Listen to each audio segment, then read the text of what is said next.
Hello, my name is Yvonne, and I'm the creator of the Facebook group page JK Lifestyle and Travel. Today, we're meeting with Norberto Caceres. He's the Harvest Kitchens Program Manager for Second Harvest.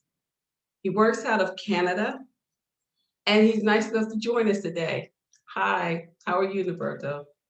Hi, Yvonne. Thank you so much for having me on. I'm really glad to be on and to be able to help out and talk about a little bit about the work that we do. Thank you. Could you tell us a little bit about yourself, your background?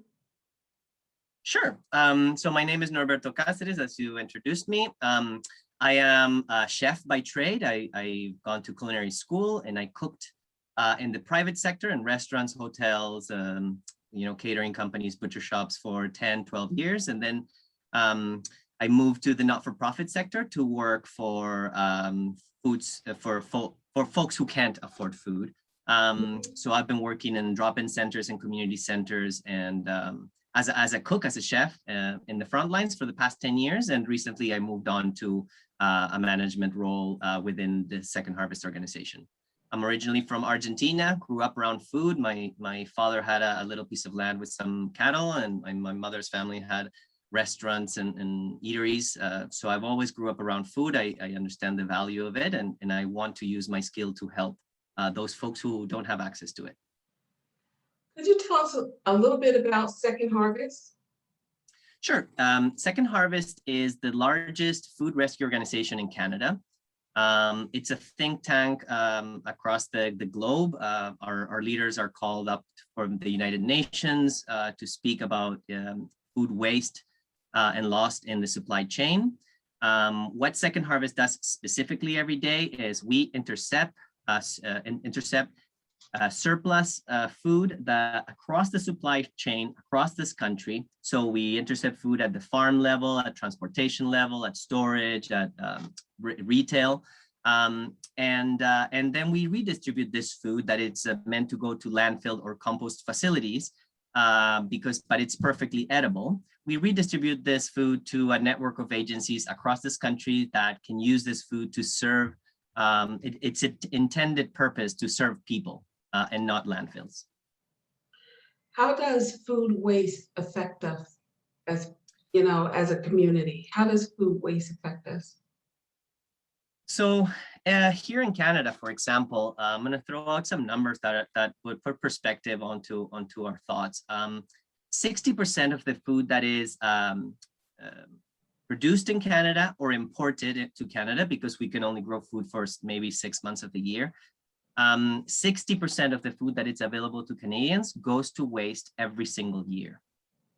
What does this mean to our communities?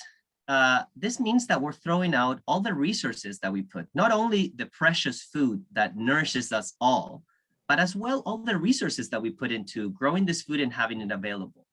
Think about the amount of water that it takes to irrigate a farm. Think about the amount of gas, that the transportation to bring something, let's say, from Florida to Toronto or from Mexico to Winnipeg. So all of these resources, the land that we're using, we're stressing out with, all of the chemicals and the industrial practices that we're using these days.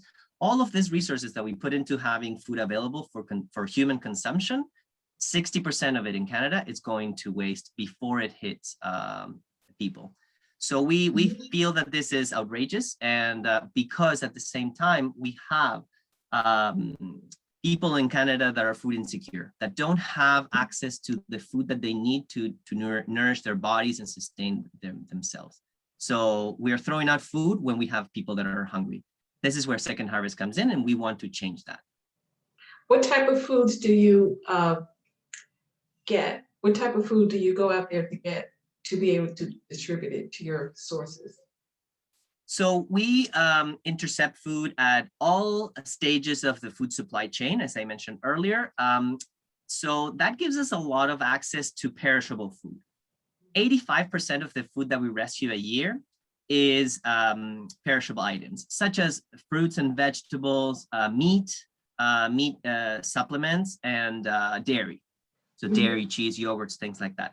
85% of what we rescue. So it needs to be used fast, right? We were an organization that we rescue something today, it has to be in people's tables in the next couple of days. So it takes a lot of coordination in our infrastructure and a lot of people working to get these people rescued before it goes to waste. Who mainly gets this food? I mean, is it food banks? Is it like a centers? Who mainly receives this food that you're rescuing? We believe that food is a human right, and anybody who needs food has to have access to food. So we have partnerships, and we have agencies. We call them agencies, but I'll go into a little bit after. But we have more than 2,000 agencies across this country. A lot of them are in Toronto because we have our fleet of trucks in Toronto. So a lot of our work happens in Ontario, which is Canada's most populated province. The people that we serve are any agency who has a charitable status can sign up to receive free food.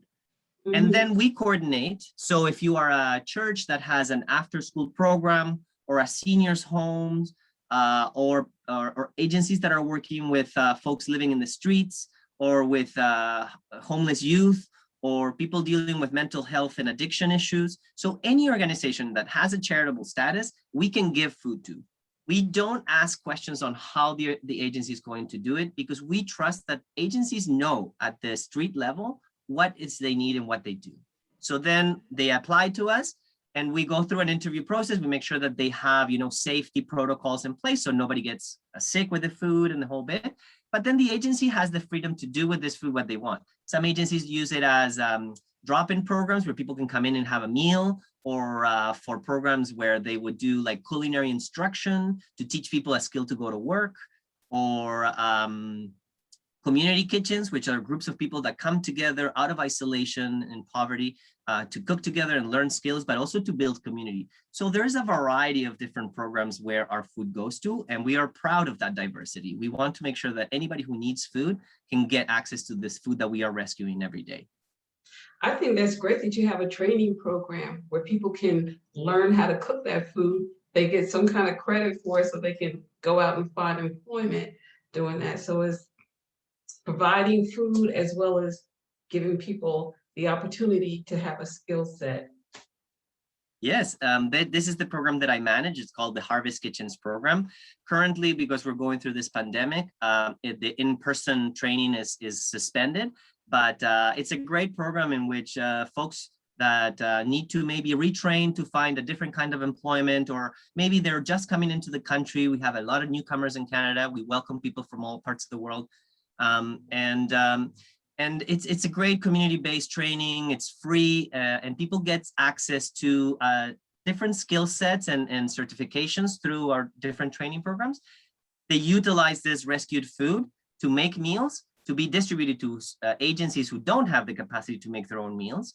And then, so they learn a skill, but they're also contributing to community, right? They are learning a skill to go out and get employment at the same time that they're producing food for our fellow neighbors who can't afford that food that day.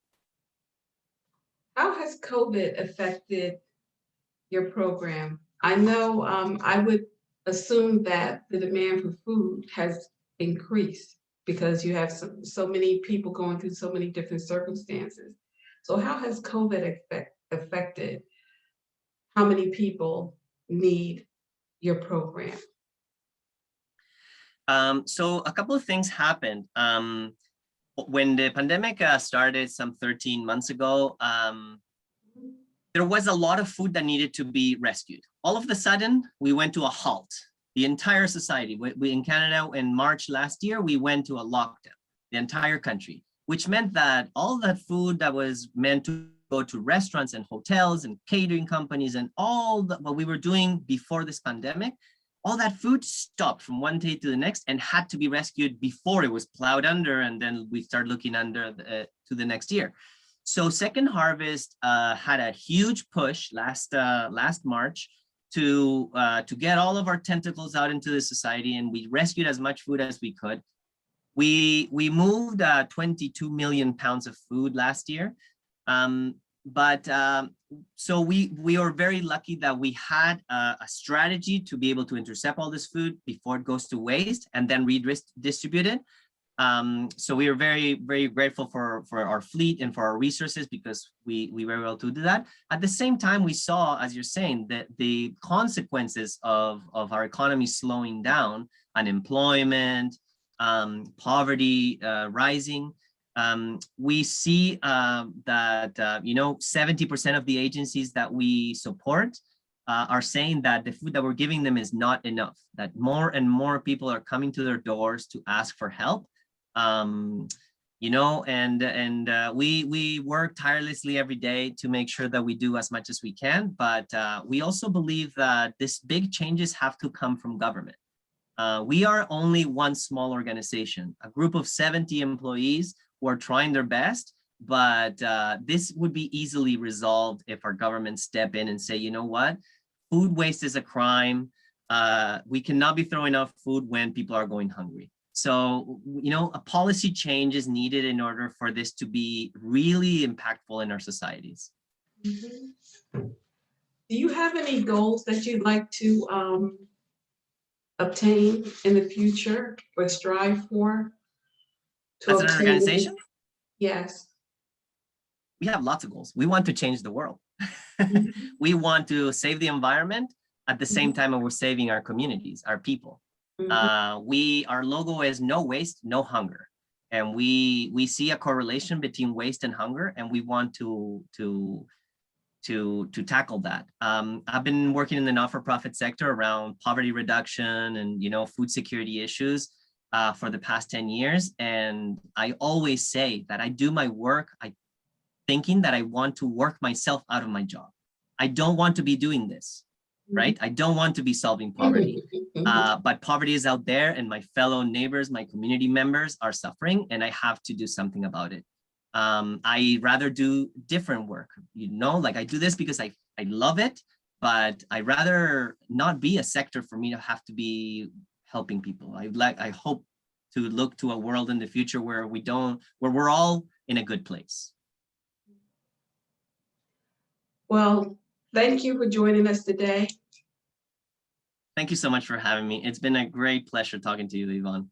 Yeah, it's interesting talking to you because you know that there is such need for what you're offering, not only in Canada, but around the world.